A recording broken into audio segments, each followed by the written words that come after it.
¿Qué tal? ¿Cómo le va? Bueno, vamos a tratar de ir situando en los textos de Freud el concepto de estructura.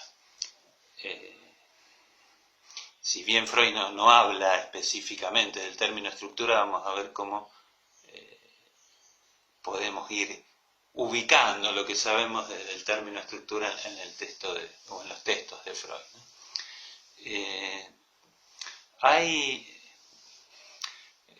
Podemos pensar dos líneas teóricas en Freud, una que tendría que ver con las formaciones del inconsciente, el chiste, el lapsus, el sueño, donde Freud se pregunta fundamentalmente por la significación del sueño, la significación del chiste, y ahí va descubriendo, va poniendo de relieve los mecanismos de condensación y desplazamiento como fundamentales en la maquinaria de la producción de la significación, ¿no?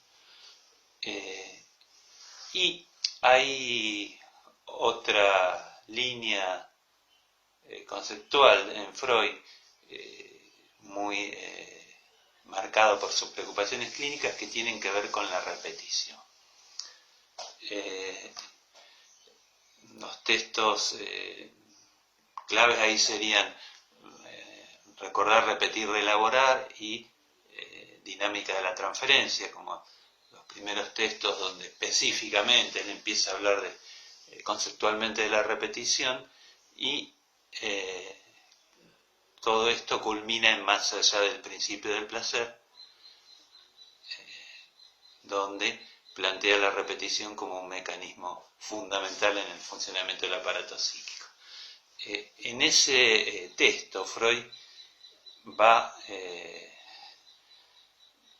topándose con algo que no puede explicar conceptualmente, que lo va a llamar lo que está más allá del principio del placer. Y se va a topar con que eso insiste tanto clínicamente como en la argumentación, ¿no? Hay algo que no se puede decir y que no se puede recordar, podremos decir en términos clínicos, pero que insiste en lo que sí se puede recordar. Y también podríamos decir, bueno, hay algo que no se puede abordar o no se puede llegar a saber desde la teoría. Ustedes se van a encontrar en la obra de Freud que muchas veces dice, bueno, llegamos hasta acá, quizás más adelante, dejemos acá y vamos a ver si podemos saberlo, ¿no? Y eso que Freud llama el más allá del principio del placer, también lo podríamos llamar el más allá del sentido. Hay algo que desde el plano de la significación no se puede empezar a capturar o abarcar, ¿no? Hay una especie ahí de hueco en el trabajo de los representantes psíquicos que queda más allá de la memoria. Lo que habitualmente se dice cuando se comenta esto es que, bueno, eso que está más allá, sin embargo, es una especie de exterioridad interna, porque, bueno, hay algo que no se puede decir, pero insiste, y es causa de nuevas repeticiones o de nuevas palabras, ¿no? En ese sentido, entonces, tenemos, por un lado, la significación sostenida en la condensación y el desplazamiento, y por otro lado, la insistencia de algo que está más allá de la posibilidad de ser significado. Estas dos líneas teóricas se juntan fundamentalmente en un texto que se llama Inhibición, síntoma y angustia. Si bien yo se las marqué como dos líneas separadas, obviamente están entrecruzadas, la van a encontrar en cada texto de Freud que busquen, van a ver que no es tan esquemática esta separación, ¿no? Pero bueno, en Inhibición, síntoma y angustia, les decía, se juntan estas dos líneas fundamentalmente con la idea de que la angustia aparece como una señal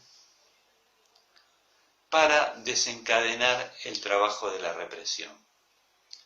Entonces, la señal es la señal ante un peligro. El peligro Freud lo ubica como una situación traumática, podríamos decir, pero hay algo que nunca termina de definir en cuanto al peligro. No hay un peligro en sí mismo, sino que en el texto Inhibición, Síntoma y Angustia, Freud dice, bueno, se da una pequeña señal de angustia ante la expectativa de un peligro. Y esa señal de angustia desencadena el trabajo de la represión o el trabajo de la sustitución, podríamos decir. Entonces, esa expectativa que convierte a la angustia en señal es una expectativa ante un peligro. A eso Freud lo llama situación de peligro. Entonces, es como que el aparato psíquico genera la posibilidad de empezar a sustituir ante un peligro que no se termina de definir nunca. Entonces, entre el peligro y lo que ya se arma como situación de peligro, que es el aparato preparado para afrontar ese peligro, se genera una distancia. Y ahí podemos empezar a pensar que ese peligro es lo que estaría más allá del principio del placer. Es como que el trabajo de sustitución se arma en relación a un peligro que está más allá.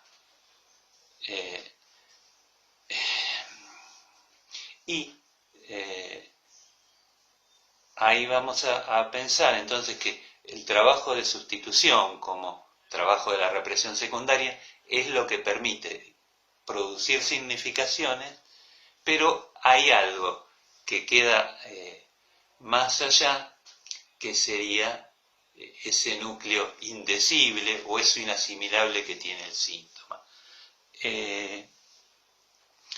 Y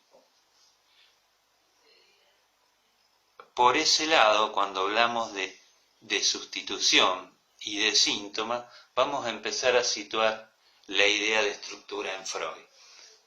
La posibilidad de sustituir un representante por otro, la vamos a tener que tener presente como casi lo característico del síntoma y lo característico de la estructura en Freud, ¿no? Y fíjense que en ese trabajo de sustitución siempre aparece un núcleo inasimilable que está funcionando como algo que queremos incorporar o algo que tenemos que elaborar a partir del trabajo de la sustitución. Entonces, el trabajo de la repetición incorpora la posibilidad de sustitución y al mismo tiempo va marcando que esa sustitución, en cuanto a producción de significación, tiene un límite. Entonces, ahí yo les decía, conjugamos en el síntoma esta idea de que hay algo que no se puede decir y que nos permite seguir diciendo, o que es la causa, si ustedes quieren, de que sigamos diciendo, que sigamos sustituyendo, que sigamos hablando, ¿no?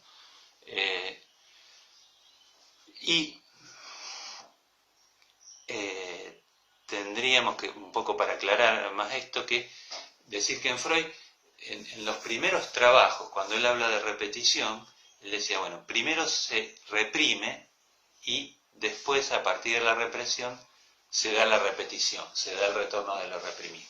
Lo que empieza a plantear, a partir de más allá del principio del placer, que hay un trabajo primordial de la repetición, hay repetición, y a partir de que hay repetición, vamos a poder pensar que hay represión.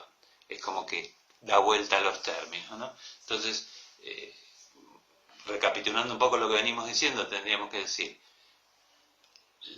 la angustia como señala un peligro y desencadena el trabajo de la sustitución, que es el trabajo de la repetición, y ahí vamos a situar, bueno, la idea de estructura en psicoanálisis siempre como un trabajo de sustitución que remite a algo que no se, o que tiene o que pone en juego algo que no se puede capturar por ese trabajo de la sustitución.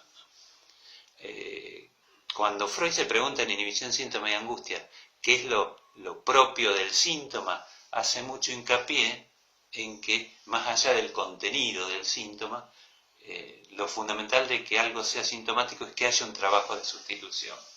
¿Recuerdan cuando describe los síntomas en dinámica en el texto la represión, donde habla de la tópica y la dinámica de la represión, en la histeria, en la fobia y en la neurosis obsesiva? Lo fundamental en esa dinámica es la sustitución de un representante por otro, ¿no? Y vamos a pensar entonces que aquello que llama peligro, que ya estaba presente más allá del principio del placer también, es aquello que, sin ser dicho, puede ser abordado y elaborado desde el trabajo de la sustitución, ¿no? Vamos a terminar acá esta primera parte del video, ahora seguimos con la segunda parte.